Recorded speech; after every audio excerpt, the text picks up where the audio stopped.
Alright, this is a Gateway here. Model number is... Gateways have really weird model numbers. This is a W323-UI1. I think it's real stupid to have put an I and a 1 right next to each other in a model number, but... This has a bad power jack. How do I know that? Well, I'll show you. This is the power cord. It came with the thing.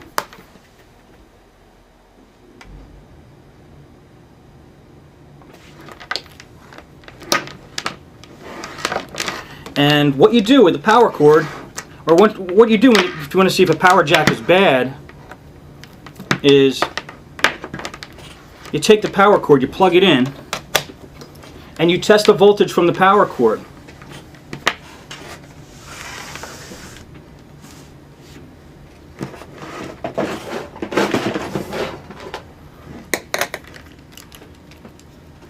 You just use a regular voltmeter.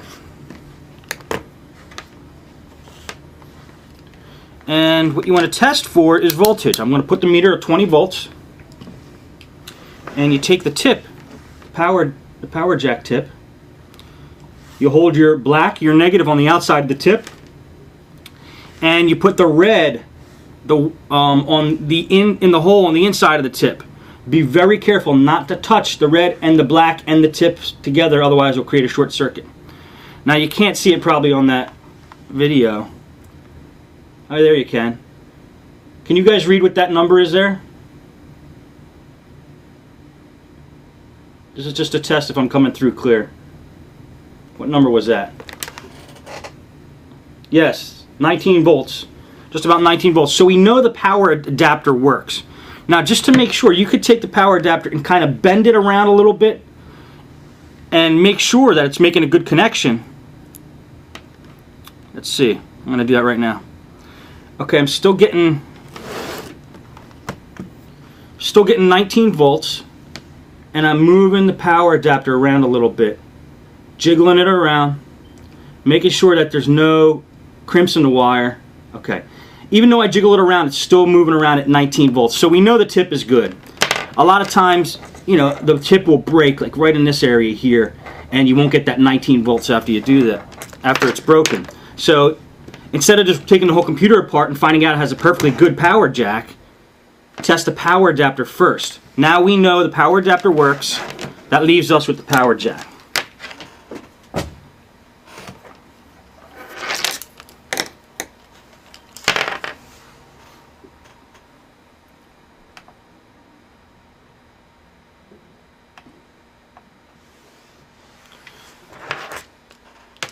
Alright, what I like to do now is take the computer,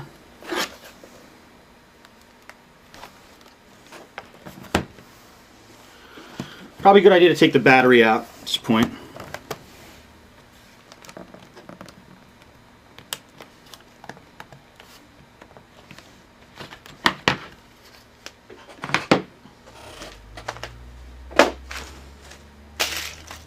And I take like a toothpick. This is another thing I do when the customers here.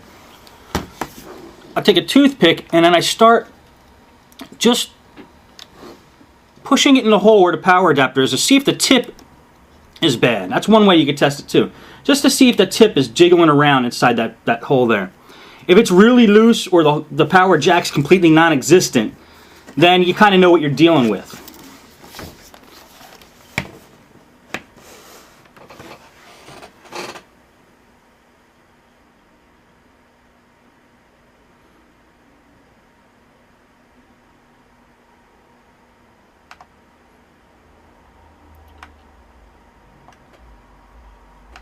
Okay, sorry guys, I'm just adjusting my Ustream for 1 second.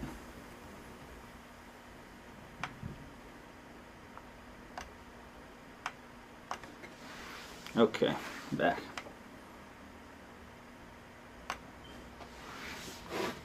Alright, so we know it's a bad power jack. I mean, another way you could test it is, you know, plug in your power adapter. Just plug it into the side and see if the battery light lights up, you know, see if it's actually getting any power to it. See if you could turn it on without the battery in it. This one, I'm pressing the power with no battery, nothing. Okay, enough with the diagnostics. Let's get into how to fix this baby. Okay, with laptops, what I like to do is first take the battery out. Another thing I do before I do anything, if I'm going to put it upside down, I think it's not polite to scratch the heck out of a customer's laptop. So I put it, this is a piece of foam that you get when you buy a new motherboard, that little square piece that comes in the box. They're perfect for this. You just put the laptop on top of that so you're not scratching it.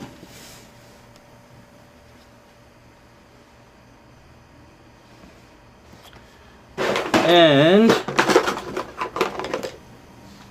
okay, what we're going to do now is start taking stuff out of the bottom. See, I know, or I think I know, from working on this type of laptop that you really got to get in there. I mean, the power jacks are usually in a spot where it's almost impossible to get to them without taking everything apart. So I just start taking stuff out, like all the devices in the laptop I take out. So let's take the hard drive out. Hard drive is held in by these two screws. And what I do, and this is just not for beginners, I guess, guys, but when I take screws out, I note in my mind what color they are, how long they are, and where they go. This is a little baby screw. It's silver, and I know it came out of the laptop case, which is also silver. So maybe I could just match it up with that when I put them off to the side. Two screws. Pull them out. It just pops right up. Pulls out. And then maybe I could take these two screws and put it with the hard drive and then put that off to the side. You know, this is probably RAM. Yep, there's a RAM. I could put the screw that came with the RAM, put that on top there. So I have that screw together with that. Pull the RAM out, put that off to the side.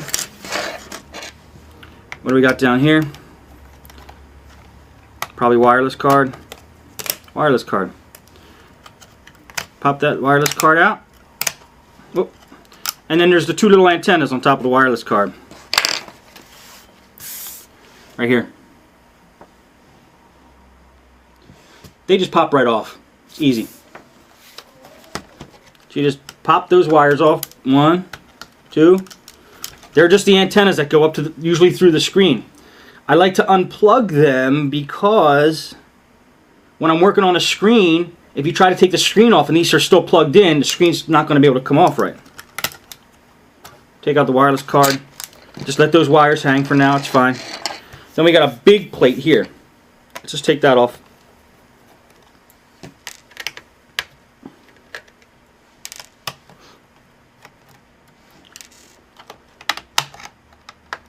This is real easy. You're just unscrewing the plates, all the plates on the bottom of the machine to get all the accessories out first.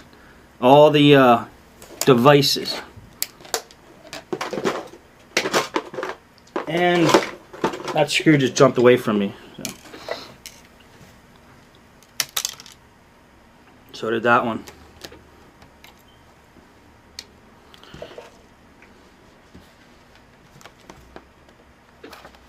Yep, no screws in there.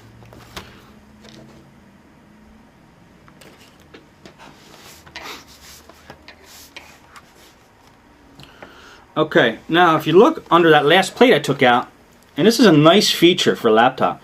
The last plate I took off, this is just normal unscrewing, guys, nothing fancy here yet. This has the whole processor and fan in there. I like to take that out too, just because I have access to it right now. Let's get it out of there, because we're going to have to get to the motherboard, and we don't want any junk stuck to the motherboard that's going to stop us from really getting the job done fast. So these 4 screws are the heat sink. When you're taking off a heat sink, it's good to do it like you take a tire off, like a little bit at a time on each corner, because this is putting pressure on the processor. And if you put pressure on the processor too hard in one corner, you could damage the processor. So do it like a crisscross pattern, a few turns each, until these screws are completely loose.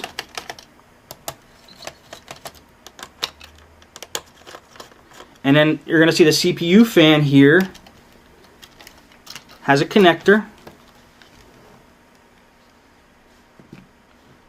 You can just pull the CPU fan out. Take the whole heatsink off.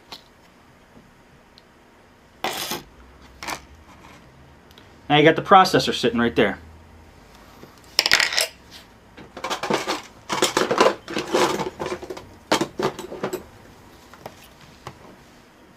You can hit the processor with one turn here. There's a little locking mechanism on these laptop processors. You turn it one way, it unlocks it, and then you can easily just take it right out. Don't try to pull it out unless you unlock it first. There's a little picture right here that tells you if it's locked or unlocked, so that you can go by that.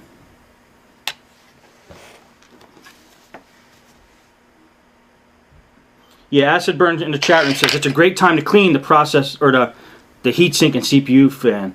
Definitely. In fact, I'll show you what I do right now.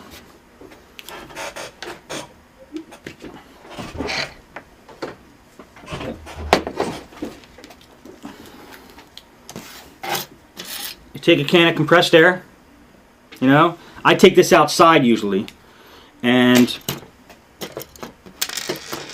I'm going to get the screws out of the way from the heatsink. And you just kind of blast it right in the heatsink, right in the coil there.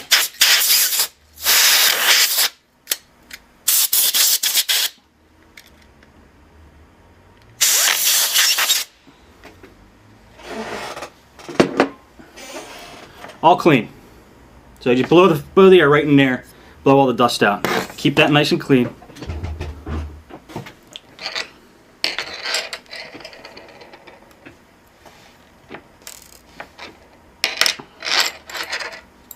By the way, these are the two screwdrivers I use.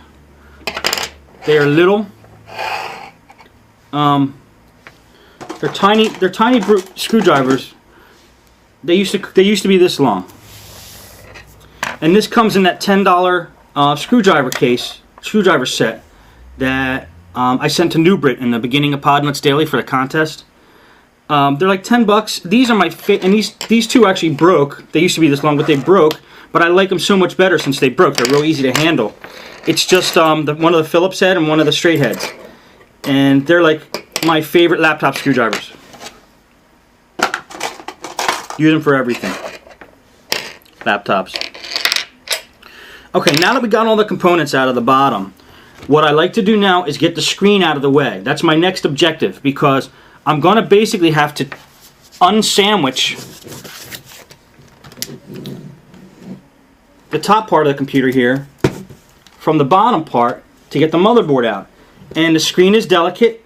I don't want to damage it, so I want it out of the picture right now. The normal way to get screens off, here's a little trick. This is how you, not really a trick, but this is what you're going to learn the hard way if somebody doesn't tell you. See this plate right at the top of the computer here? That plate usually, if you pops off, and under there are the screws to unscrew the screen, usually. And that's also the way to get to the keyboard. Some of you might be wondering how to get a keyboard off. This plate is the key. If you're replacing a screen or keyboard, I mean the whole top part of the screen, if you're replacing this whole top part of the screen, if you're replacing just a screen, you don't have to take any of this stuff off that I just did, just for the screen. But if you're replacing the whole screen with the frame, or you want to get the screen off, this is the key, this plate here. Now, in Dell, a lot of Dells, you just put the screwdriver here, pop it up, and this whole plate comes off. But in Gateways, I believe it's screwed in at the bottom. So don't try to pry it off until you're sure all of the screws that are screwing it in out of the bottom are taken off. And I'm looking here. Wow. This laptop has no screws in it. Somebody had already taken this apart. It definitely wasn't me. This laptop has no screws in it. Wow. Okay. Well, the three that are holding the plate on are still here, actually, but there's no screws holding the bottom of this laptop together. It's pretty nasty.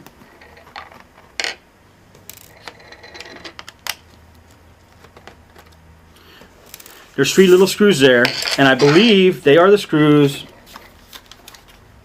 that are holding the plate on. See, a lot of times when you get a laptop from a customer that has no screws in it, that means they tried to fix it, and that's dangerous. Now be careful when you pry this this piece off that you don't mess up the keyboard. It should kind of give you like a little snap, and then you can kind of just put your screwdriver in and, you know, delicately start prying the thing off. There we go. Sometimes there's ribbon cables connected to it, like right here, so don't yank that baby. Just pull it off slow, unattach the ribbon cable. Pull that out. Now we have this piece freely off. Now that's the key to so many things. The keyboard, now usually we'll just unscrew from here and here. This one doesn't have any screws in it, and comes right off. Also attached by a ribbon cable, which you delicately have to pull, unattach and pull off.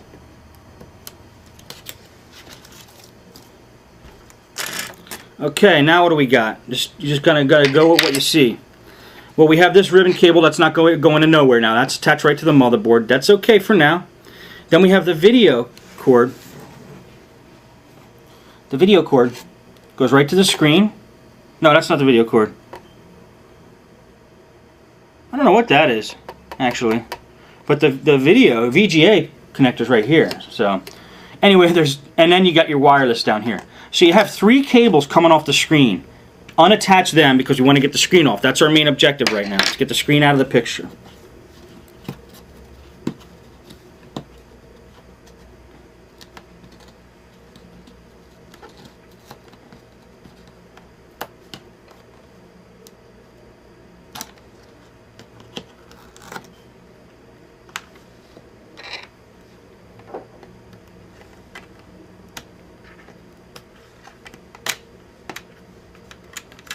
Unattach those 2 connectors.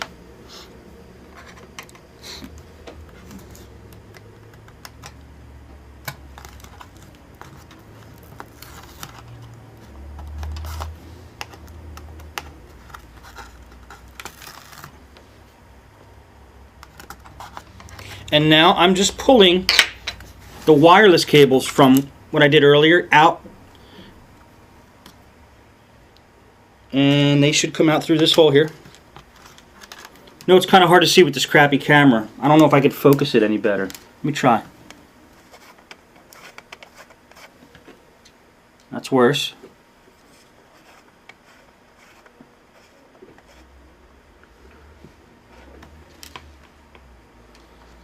Might be a little better.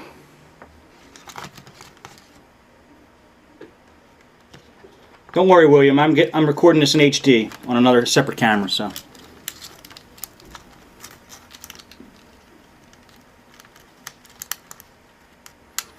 Ben's doing a show. Nevin's doing a show at 3 p.m. Nevin, I did not know that, man. I'm sorry. I'll try to finish up by then, all right?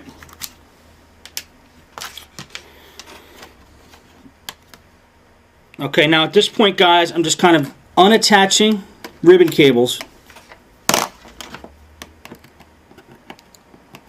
Because I'm going to be taking stuff apart and I don't want the ribbon cables to break. So just unattaching some ribbon cables here.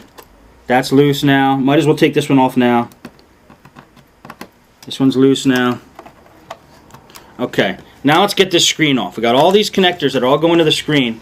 Let's get the screen off now. Just flip it. Screens are usually screwed in from the bottom. And since this one has no screws left in it, it should pop right off. Let's see.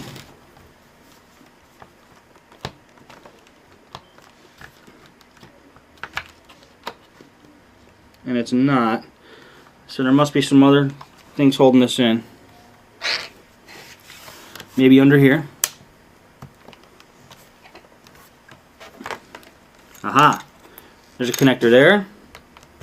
There's a connector there. These go over the hinges, and it reveals 2 hidden screws. This is actually great that that happened. If I would have tried to force the screen off, I would have broke something. That's the golden rule on laptops. If you have to force it, if you have to force something, you're not doing it right.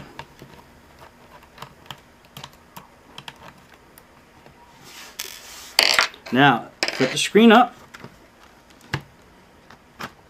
Hold up. There it goes. Now the screen's out of the picture. Okay? This is going to be an interesting job, seeing how this guy took all the screws out of the bottom of his computer already. But let's see what we got here. Alright, now we're left with this and this. We want to get this off of this. So we got to see if there's any screws holding that on. And there is. These here. See, I could already tell what happened. He didn't know. He tried to fix it himself. He didn't know that, like I talked about earlier, this bar is the key to getting everything apart. He didn't take this off. He unscrewed every screw from the bottom of the computer and gave up because he couldn't get the thing apart. So that's what happened. So I'm taking the remaining screws out of here, putting them all in a pile that are kind of in the same area, so I know that where they go back. There's one screw here. This guy's a little smaller than the other screws, but longer. So I'll put that in a separate spot so I know where it goes without you. And then I take a look and see if there's any other screws holding this thing together. And there is one here, which the guy didn't know how to take out. Okay, that's the same size as those. Anything else? Yeah, there's another one under the plate that I'm sure he missed too. That's one of the that's a real long one. As far as where to put the screws after you take them out, put them in a place where you're going to remember where they go.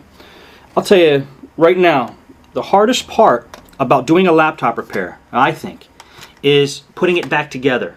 Finding out where all the screws go that you took out. So you just have to position them in a way that you're going to know where they go. Whatever system you want to do that, do it. Uncle Al in the chat room. I have not worked on this model before, no. So I've worked on the 15-inch model of this, which I thought this was going to be very similar, but right now it's not. So here's another screw.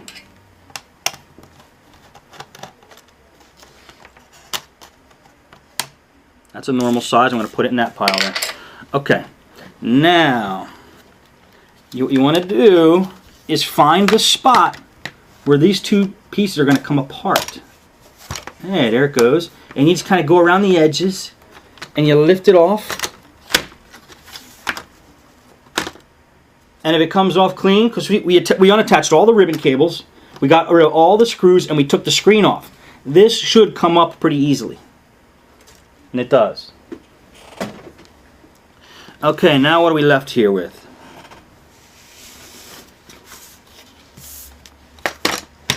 This is pretty interesting. This has a really big black cover on the top here. This is just a plastic cover covering the motherboard so no short circuits happen.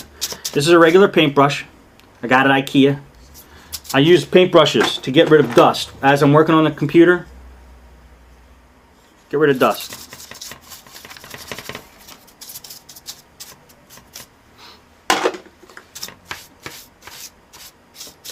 Mike, I see you in the chat. Are you doing a show today? Mike Smith? I just did this on a whim. I didn't know if I was breaking into anybody's shows here. I'm sorry if I am. Okay, good. Whew. Alright. Anyway, I'm going to pull out the CD drive now. Seeing how it's easily accessible. Comes right out. This is a pretty standard connection on a CD laptop drive. The thing that's not standard on laptop drives are these front panels. Under these front panels, they're almost all the same as far as size and connector. So you can easily replace a laptop drive, maybe with another laptop you have laying around. As long as the front panel, you could pull it off and put it onto another drive, you can put it in. You don't have to buy, what's this, a Gateway? You don't have to buy a Gateway laptop drive, is what I'm trying to say. They're pretty, all the parts are pretty standard, except for motherboards here. Alright, now here's a cool thing on this laptop. Check it out. Since we got the CD drive off, there's two wires here. And this is the power jack. This over here is the motherboard. And this is great because we can fix this power jack without doing anything else with the motherboard here. We don't have to remove this motherboard. We just unconnect this here. This is connected to power to the motherboard. Pull it out. And there's one little silly circuit board here with one screw in it. I unscrew that baby, and look at that. Power jack comes right out.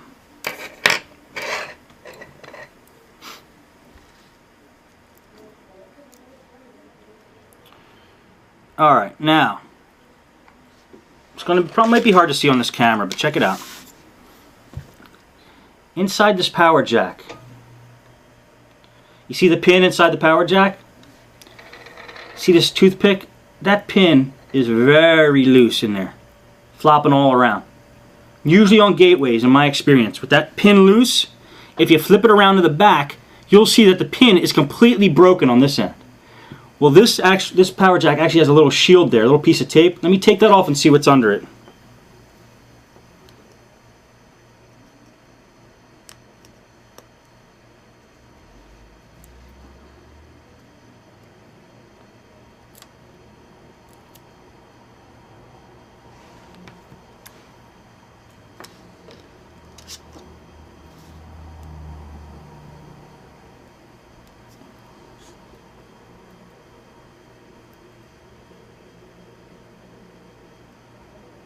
Interesting. I'm just trying to figure it out for myself here, guys, and I'll let you know what I'm doing. I'm just testing this pin to see if the pin, where the loose point in this connector is.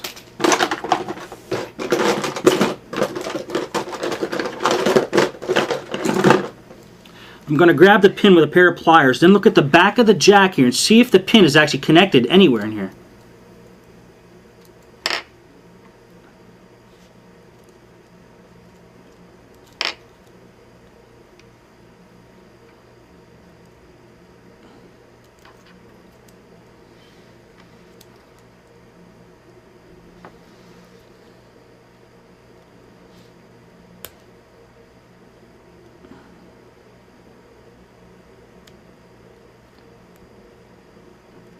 Aha, okay, I see the problem. It's going to be hard to see, but check it out, I'll try.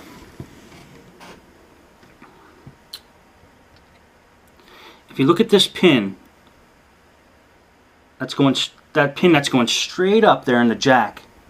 You see that pin that's going straight up into the middle of the jack? That pin is not connected. It actually broke off of that center tip there, that center pin in there. That pin in there is actually snapped right at the point. Oops, I flipped it all the way around. It's actually snapped right at the point where that post that's coming up and going in the middle, right at the point where that post is going up and into the back of the jack. It's actually not connecting that pin. That pin snapped right at that point, right at the top part, right in there. So let me do a little bending here and see what we're going to do with this thing.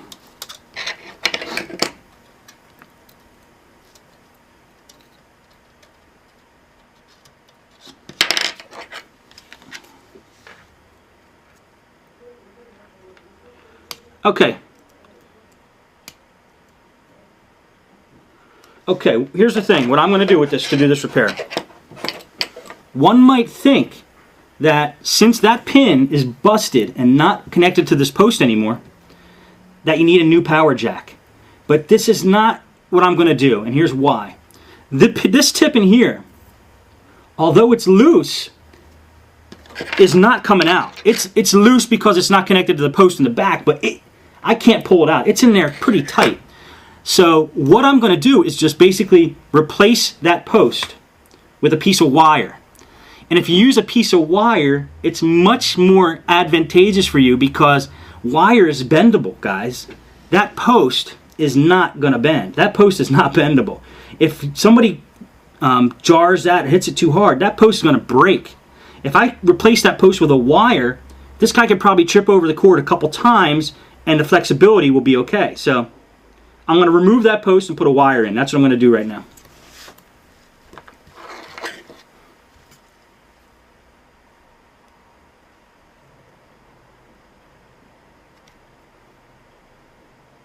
Just going to take a pair of pliers and bend the post. I'm actually just going to bend the post back a little bit.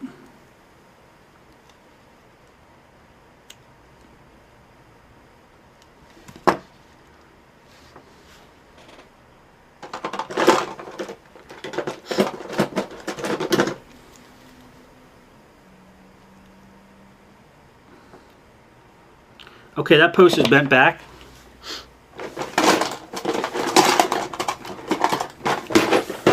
I'm going to take a pair of, I'm going to take a file now. Here's a file I got at Radio Shack, a small little file, right? And I'm basically going to solder the back of that post, the post I just bent down there, I'm going to solder to the back of the tip and the power jack.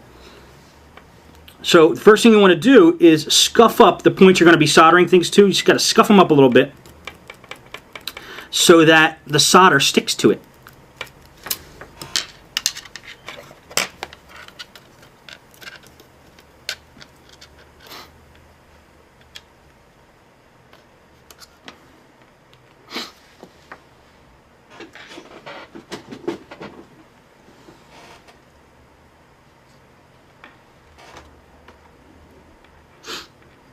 I'm just seeing how everything's going to fit together, guys. Just bear with me for 1 second.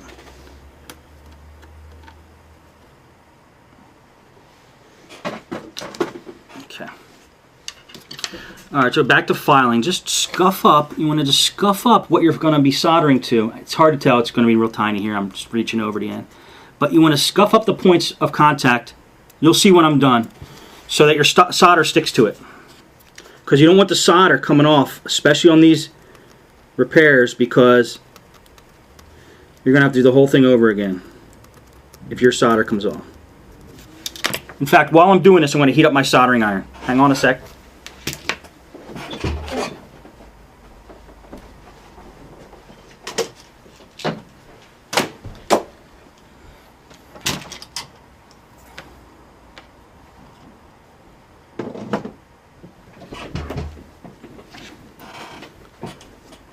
I just used a Radio Shack 15-watt soldering iron. I think this base was like a couple bucks too. It's like 15 watt. I think this is like $8. This was a couple bucks. So that's what I use for my repairs. Nothing special.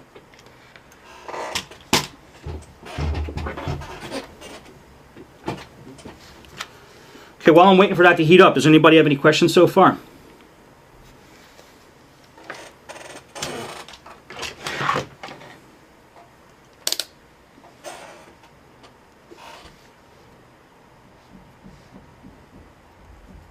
Any questions or comments? Is video coming out okay? Are you able to track along okay?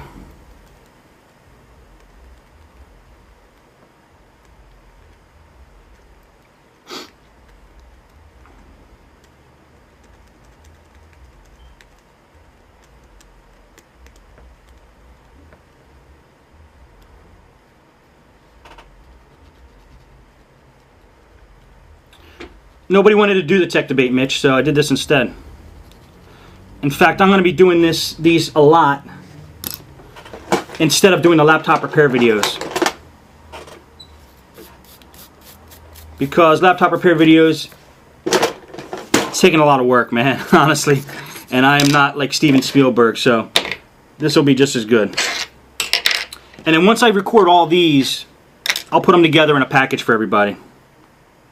But I might be selling that package, so that might not be free, but these are free for now. Okay, just going to scuff these up a little bit more. I really want to make sure my solder sticks, so I want to just scuff up all my connectors here.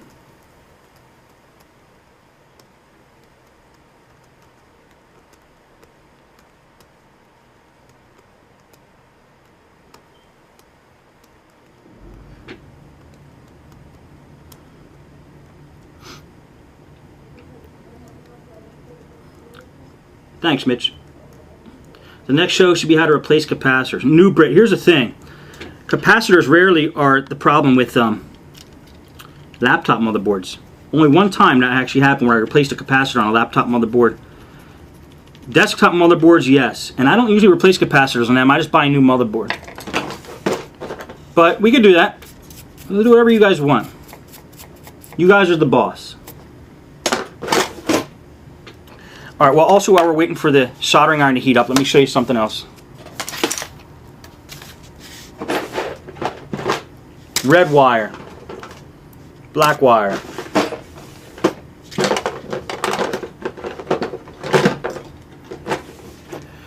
We're not going to be using the black wire. We're going to be using the red. Because we only need to fix the positive point. Now the tip that we're going to fix is the positive connector. Grounding points are okay. You can look at the back there. Everything's fine. Everything's soldered to the motherboard just fine. The bad point is right there in the back. That tip is not making connection with that post. So I bent the post down, and I'm basically going to take a piece of wire and solder it from the end of that tip to the post. I'm going to take this red wire and just take a little bit off the end. This will be one end of the wire we're going to use.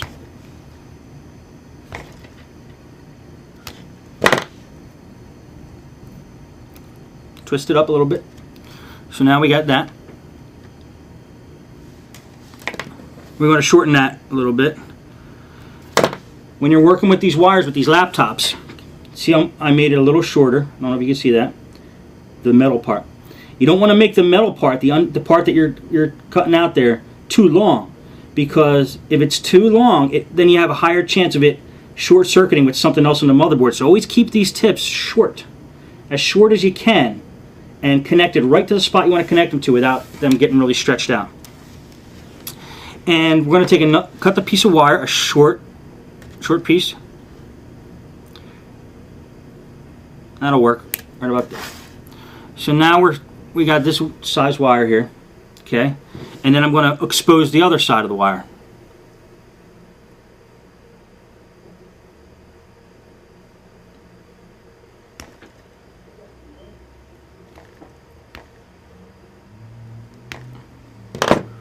Okay, so now we got a short piece of wire with two short ends exposed.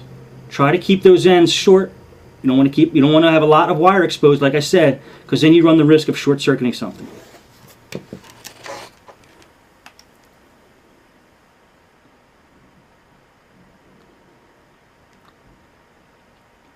Okay, now what we're going to do is what's called tinning, I believe. I'm not a soldering professional, so I don't know if that's the correct term, but what I'm going to do is basically put solder on the end of those two exposed points so that when we attach it to the tips and the power jack, that they stick. Instead of trying to just take this and glob and put it to the end of the power tip and then try to glob solder all over it. That's not what I do. I kind of paint the tips of each thing first and then just stick them together. So I'll show you. By the way, this is Radio Shack solder, 0.032 diameter, 2.5 ounce, 6040. That's the solder I use. It's model number 64-005E. You get that baby at Radio Shack.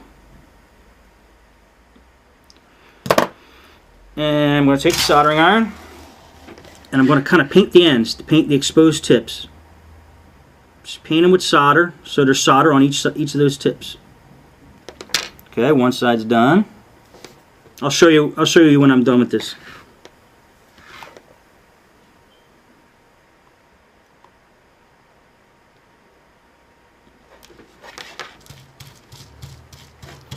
You know, get all the extra solder off of your soldering iron. I use a piece of Scotch-Brite actually in there. And there's sandpaper under the Scotch-Brite. If I really have to get something off, I use a sandpaper. But if you use sandpaper on your soldering iron, you're going to wear down your tip. So I just use a Scotch-Brite. Now this might look the same to you, but both of those sides now have solder painted on them. So when I attach them to the point that I want to solder together, since there's already solder on the ends here, it'll make a connection. Now I do kind of the same thing with the power jack. I'm going to put solder on both of those ends and then put the wire in between. Another good tool, let me grab it real quick.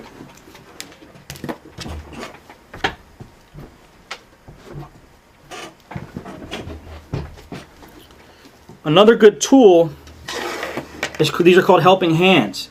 It's basically a little thing with alligator clips on it, so you can hold things without having four hands. For example, I'm going to put this in there in such a way that, there we go.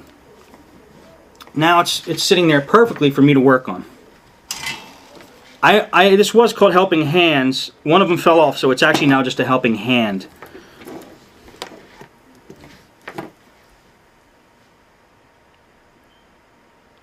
I'll do this and I'll show you guys what I did. I'm just soldering here.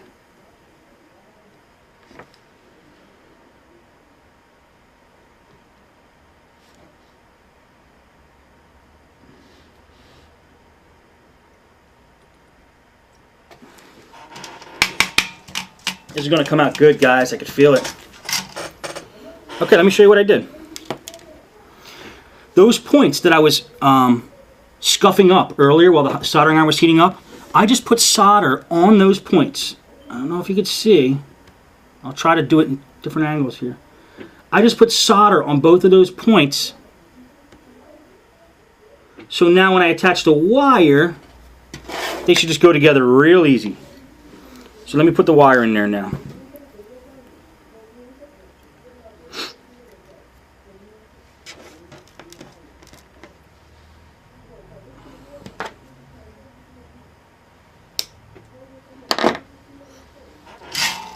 I'm going to put a little bit of solder on the soldering iron tip, and then since both ends are already soldered of what I want to solder together, it should all melt together real nice.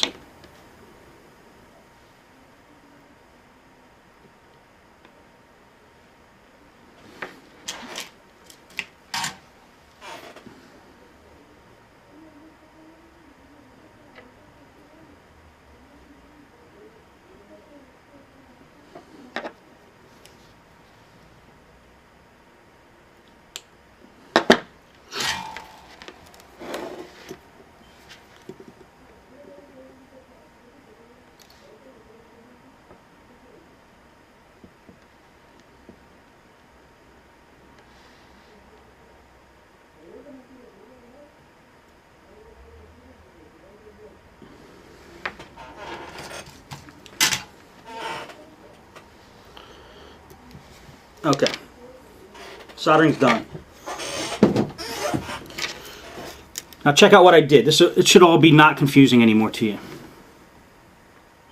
I basically took a piece of wire from the inside of the tip and soldered it to the post that was supposed to be already connected to the tip. See how I kind of made a extension with using the wire?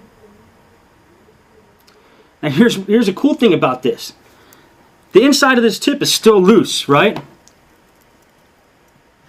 It's still kind of loose. And when you give it back to the customer, he might be like, what the F? You know, it's loose. It was loose when I brought it in.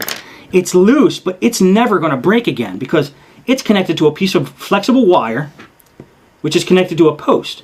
So you could jiggle that tip all you want. It's just going to move this wire around a little bit.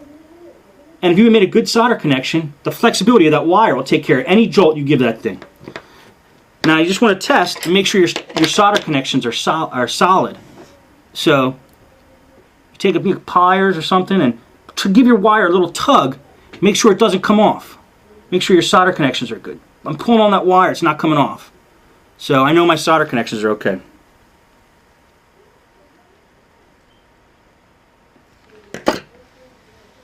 I don't know the gauge of the wire acid burn. This is it. It's like, I got it at Micro Center. It comes in like 10 colors. It's strong enough though to handle the load.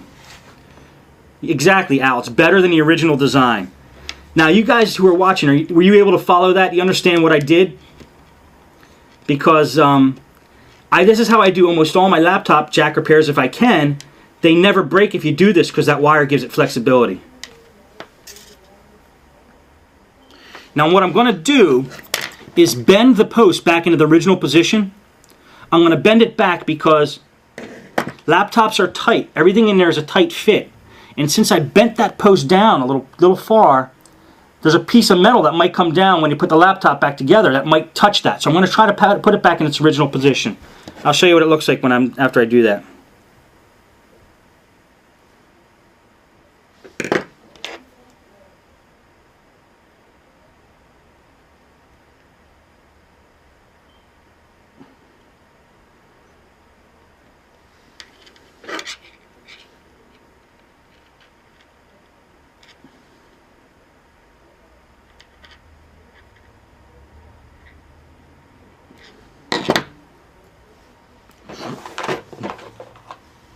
Another great tool is a toothbrush for like cleaning up little areas that might have a little bit of metal, a little bit of solder stuck on them. Just use a toothbrush.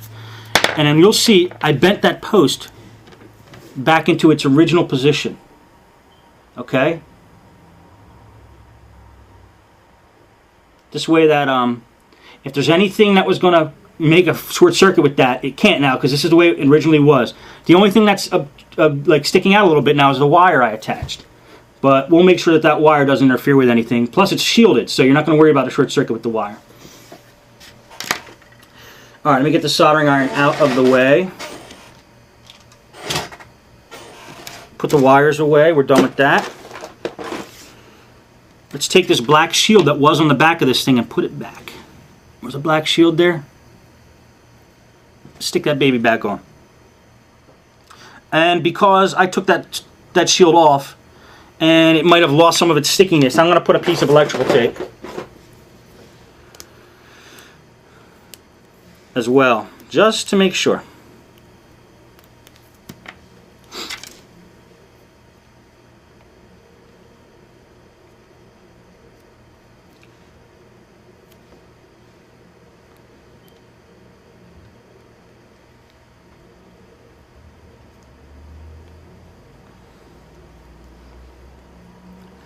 Okay, because you don't want this stuff that you did to interfere with anything else.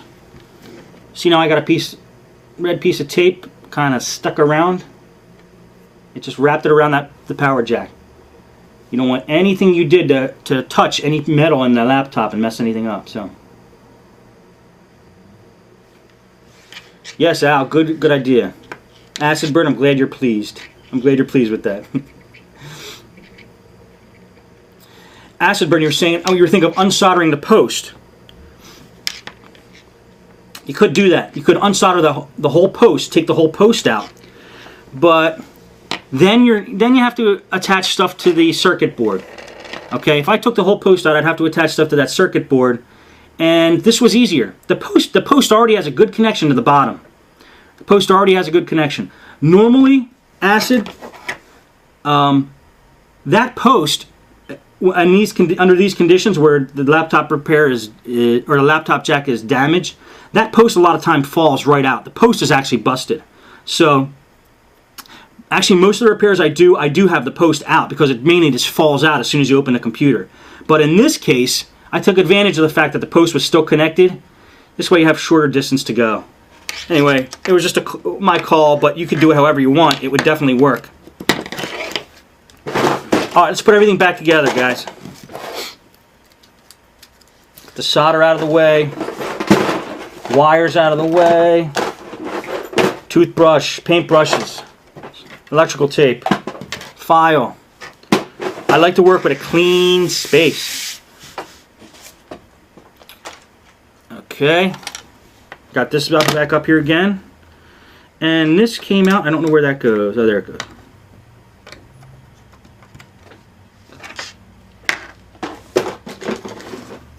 Take advantage of the fact that you have this computer apart to clean dust out of it. Acid in the chat room asks, do most of those have plugs like that, or do you have to unsolder them from the motherboard?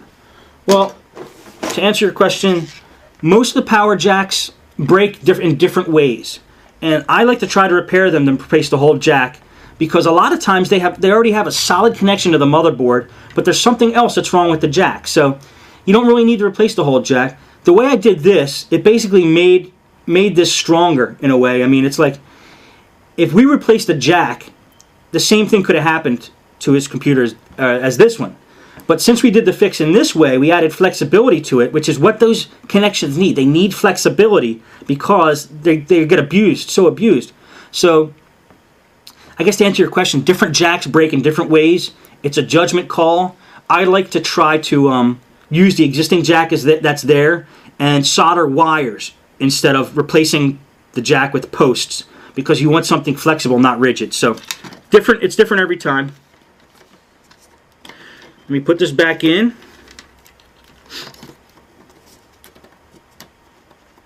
And then it's all a matter of just putting everything back together. There's one little screw holding everything in here. That's in. This connects to here.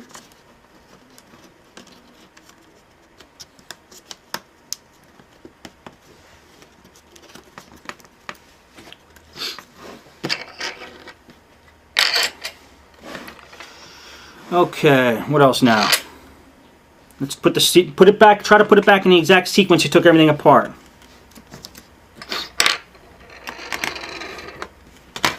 That screw looks a little strange in there like that, but I think this guy really did a number on this laptop. I mean, he took it apart. This screw usually holds in the CD drive. Now there's no screws holding in the CD drive. I don't know what he did.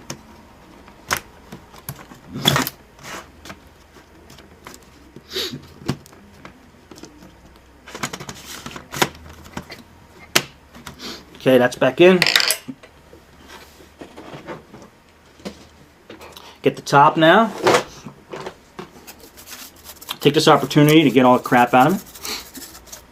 Normally I don't dust on top of this piece, but I'm just showing you for the camera. No screws on the floor, Al. I have really perfected my technique, but we'll see at the end. We'll see how many screws I have at the end. Now before I put this on, I want to make absolutely sure that everything is back where it should be, and that this is going to...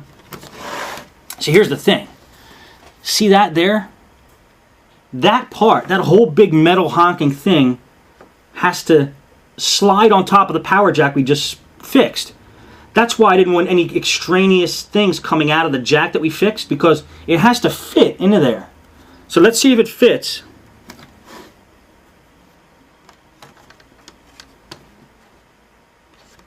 It's a little tight. It's a little tight. So let me just make sure we can get it in there without undoing everything we did.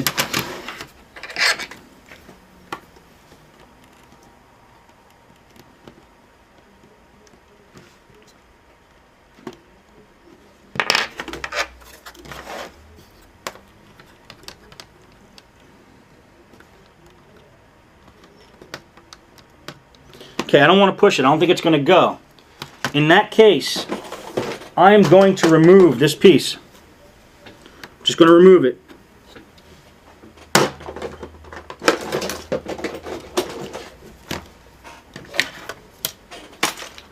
This is a piece that's stopping us. So I'm just going to take the little chunk out of this middle thing. It actually breaks off fairly easy, normally.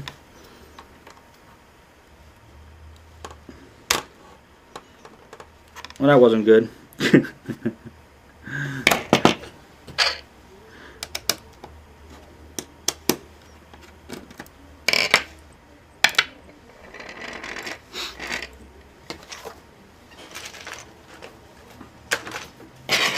It broke a little bit, but that's all right.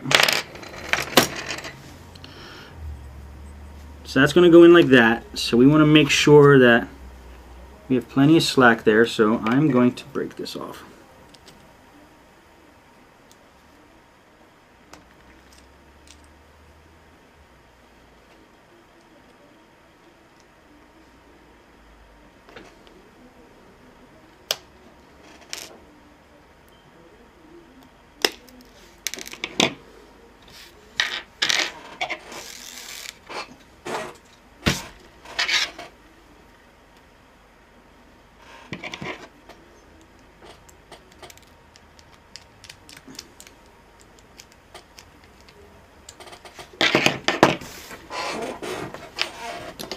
Okay, just going to get any metal shards off that are still in there. I just kind of chipped it apart a little bit, which is perfectly fine. He didn't have any screws holding it in anyway, so one less screw is not going to hurt. It's a little different looking. I don't know if you could tell, but I broke a piece off of there. So now it's going to be able to slide right on top, hopefully. If not, we just break more off.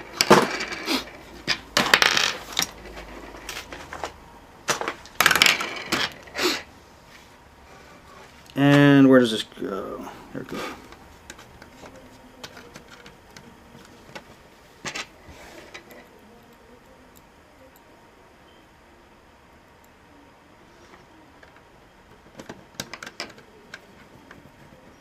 Okay, just screw that back on there.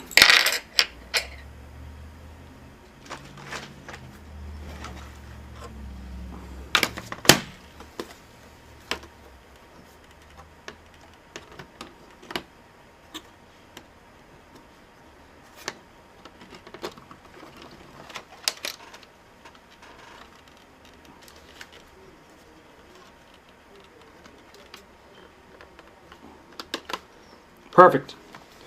Fits right on. Yeah, we're not going to buy a whole new plate. We don't need that part. Alright.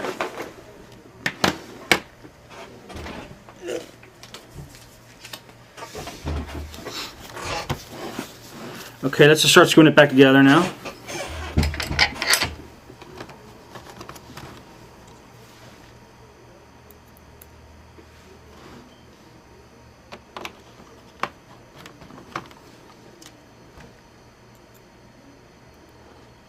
The only screws holding this laptop together are the ones that he didn't know how to take out, so that's the only ones I could put back. I'm going to tell him too, if he can, bring us the screws back in that he took. This way we can put his laptop back together properly.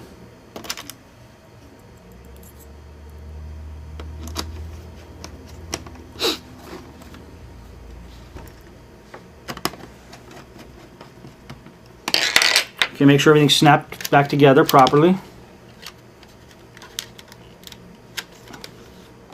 Looks good. Put our padding under there. Yes, it's a magnetic screwdriver. What I do, Al, is... Where's my magnet?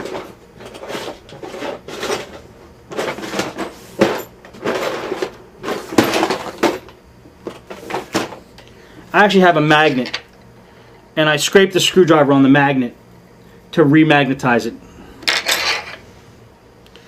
I think it's almost a necessity to have a magnetic screwdriver when you're working on laptops. Big time.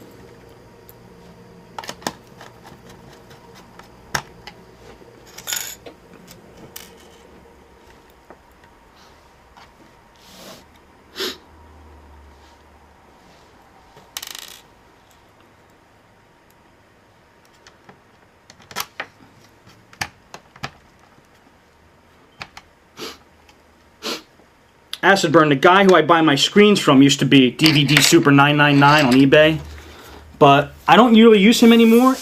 The prices of screens, guys, have come down so much that it's not even funny. It's like they used to be 150, 200 bucks. I've been buying them for like 80 bucks, 60 bucks now. I had no idea they would come down so much in price. So I don't always use DVD Super 999, even though he has never failed me once. Great seller, great quality screens. I used a company called Screens Fast on eBay. Got a good screen from them for like 50 bucks. It's ridiculous. I love doing laptop screen repairs. They're easy jobs, and you could get them done fast. You can make a lot of money if you do a lot of them.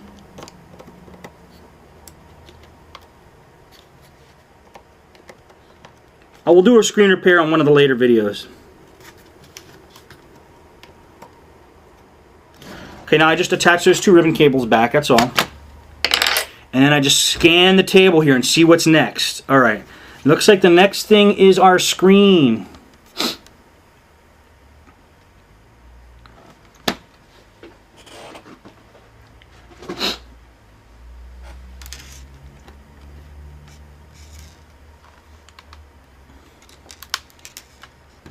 Sorry if I'm blocking the camera, let me just get this done and then we'll be good.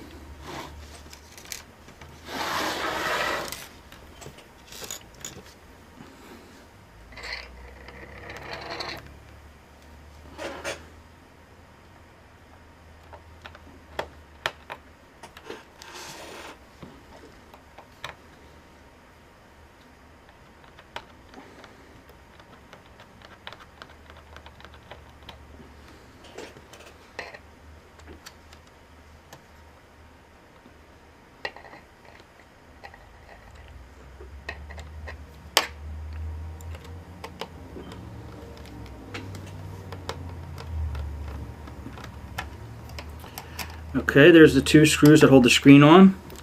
There's also two screws on the bottom of the screen that hold it on, but I do not have them because the customer took them out trying to fix it himself. So these are what we're going to have to work with for now. Now, always with screens, when I put laptop screen, the screws back on the screen, I always give it an extra oomph with a a big handled screwdriver just to get extra torque in there, because these screws are the screws that will make the screen flop around and be loose, and you don't want that to happen to your customer. Okay, now that we got that in there, let's put all the cables back for the screen.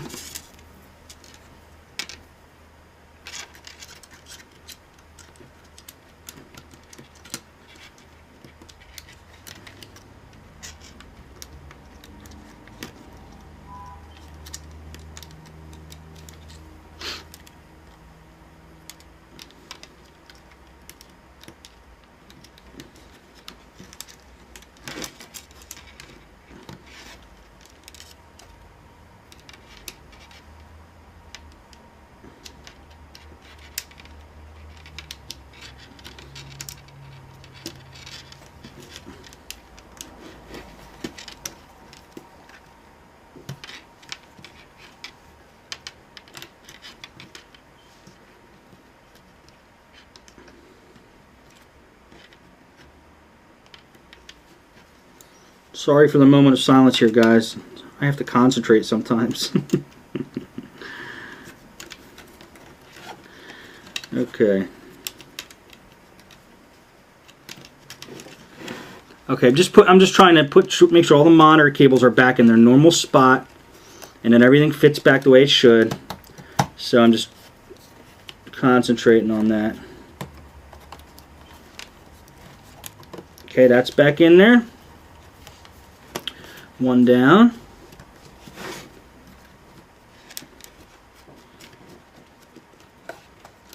And then this gets pushed back in there. Sorry if you can't see this, but I'm just putting cables back, pushing cables back. And let me see if this works out.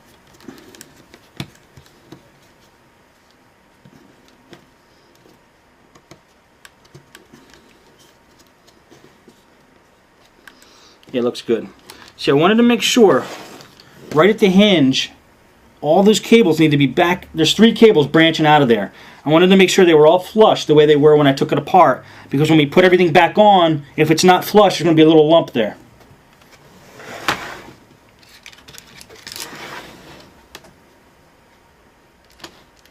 And I want to feed, I'm just feeding the wireless cables back through this hole here to get back to the bottom of the system.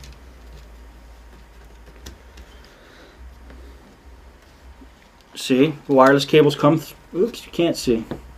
Wireless cables come through the bottom there. Just wanted to feed them through. And then put the tape back that was holding them in place up here. Tape number 1.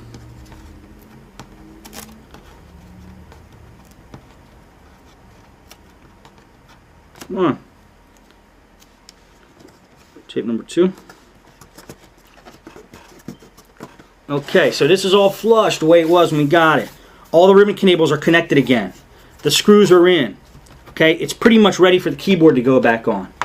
But I'm actually going to take this opportunity now to test something I should have tested a little bit earlier. And that is just to make sure before we put everything back together that there's no short circuit here. That our repair that we did worked out. So I'm just going to grab a voltmeter.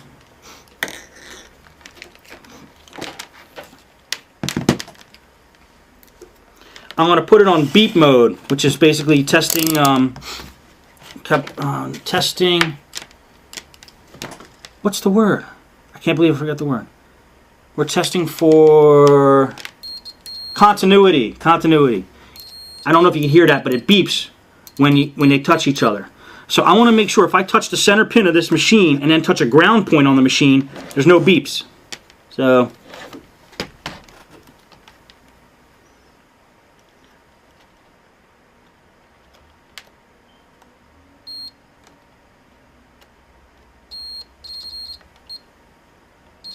okay, you couldn't really see what I was doing, but there's no beep. So now I know there's no short circuit.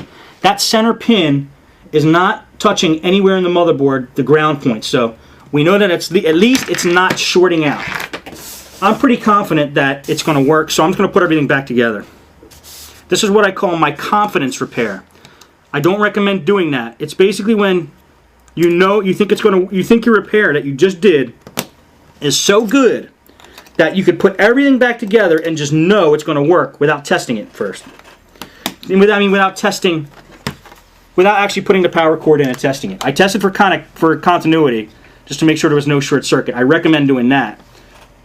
I recommend actually testing all along the way, but I like to do this with my confidence repair.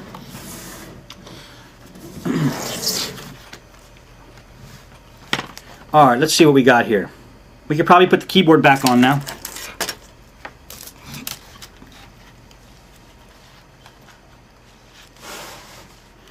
Keyboard, cable goes, ribbon goes right in there. Make sure it's in.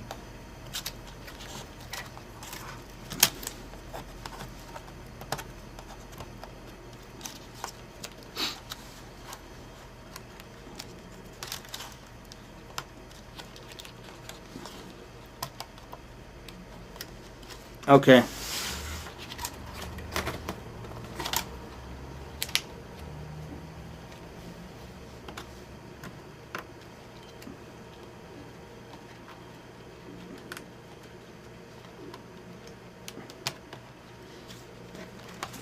Okay, just wanted to make sure that